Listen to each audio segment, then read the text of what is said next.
എൻ്റെ പ്രിയ ദൈവമക്കളെ, ഇന്ന് നമുക്ക് ആടുകൾക്ക് വേണ്ടി തൻ്റെ ജീവനെ വെച്ചുകൊടുത്ത ഒരു നല്ല ഇടയനെ ശ്രവിക്കാം. യോഹന്നാൻ 10:11. ഞാൻ നല്ല ഇടയനാകുന്നു. നല്ല ഇടയൻ ആടുകൾക്ക് വേണ്ടി തൻ്റെ ജീവനെ കൊടുക്കുന്നു. ഈ വാക്യം യോഹന്നാൻ്റെ സുവിശേഷത്തിൽ കാണുന്ന നല്ല ഇടയൻ എന്ന യേശുവിൻ്റെ പ്രഭാഷണത്തിൻ്റെ ഭാഗമാണ്. ഈ അദ്ധ്യായത്തിൽ യേശു തെറ്റായ നേതാക്കളുമായി തന്നെ വ്യത്യാസപ്പെടുത്തുകയും തൻ്റെ അനുയായികളോടുമായുള്ള ബന്ധം വിശദീകരിക്കുകയും ചെയ്യുന്നു. പരിചരണം, ത്യാഗം, മാർഗനിർദ്ദേശം എന്നിവ ഊന്നിപ്പറയുന്നു. ദൈവീക നാമങ്ങളിൽ ഒന്നാണ് ഞാൻ ആകുന്നു എന്നത്. പല പ്രാവശ്യം ഈ നാമം കർത്താവ് ആവർത്തിച്ച് അവകാശപ്പെട്ടിട്ടുണ്ട്. എപ്പോഴെല്ലാം പിതാവിനോട് സമത്വം അവൻ അവകാശപ്പെടുന്നുവോ അപ്പോഴെല്ലാം ഞാനാകുന്നു എന്ന അവകാശവാദവും കാണുവാൻ കഴിയും. ഞാൻ നല്ല ഇടയനാണ്. ഒരു സംരക്ഷകനും പരിപാലകനുമെന്ന നിലയിൽ യേശുവിൻ്റെ പങ്ക് എടുത്തു കാണിക്കുന്നു. ആടുകൾക്ക് വേണ്ടി ജീവനെ വെച്ചുകൊടുക്കുന്ന നല്ല ഇടയനായിട്ടത്രേ ഇവിടെ ക്രിസ്തു തന്നെത്താൻ പ്രദർശിപ്പിക്കുന്നത്. സാധാരണയായി ഇടയനു വേണ്ടി ജീവനെ വെച്ചുകൊടുപ്പാനത്രേ ആടുകളെ വച്ചിരിക്കുന്നത്. എന്നാൽ ക്രിസ്തു ആകട്ടെ ആടുകൾക്ക് വേണ്ടി തൻ്റെ ജീവനെ ഏൽപ്പിച്ചു കൊടുത്തു.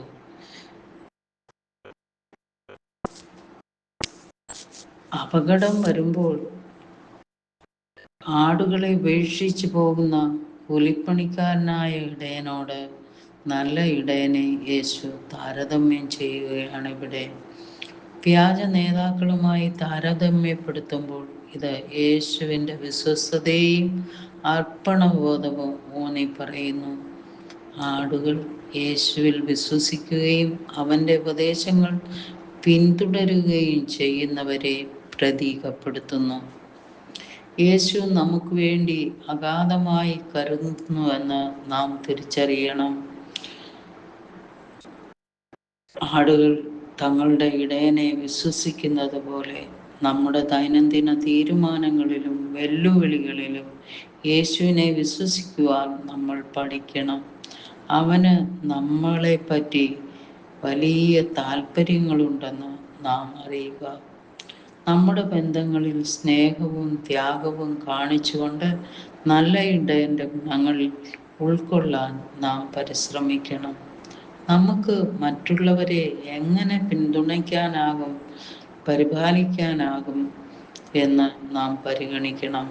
നമ്മുടെ വിശ്വാസം ശക്തിപ്പെടുത്താനും പ്രോത്സാഹനം കണ്ടെത്താനും സഹവിശ്വാസികളുമായി നാം ഇടപഴകണം. ആട്ടിൻ കൂട്ടത്തിൽ ആടുകൾ വളരുന്നത് പോലെ ആത്മീയമായി വളരാൻ സമൂഹത്തിന് നമ്മെ സഹായിക്കാനാകും.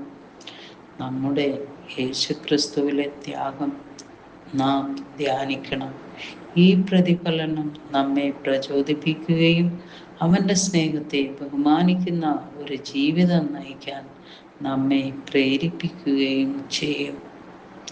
സ്നേഹപിതാവേ, നിന്റെ മക്കളായ ഞങ്ങളുടെ ഒരു സംരക്ഷകൻ എന്ന നിലയിൽ യേശുവിൻ്റെ പങ്കിൽ ആശ്വാസം കണ്ടെത്തുന്നതിന് ഞങ്ങളെ ശക്തിപ്പെടുത്തുകയും മറ്റുള്ളവരോട് അവിടുത്തെ സ്നേഹവും പ്രതിബദ്ധതയും പ്രതിഫലിപ്പിക്കുന്ന വിധത്തിൽ ജീവിക്കാൻ ഞങ്ങളെ പ്രോത്സാഹിപ്പിക്കുകയും ചെയ്യണമേ. യേശുവിൻ്റെ നാമത്തിൽ തന്നെ. ആമേൻ.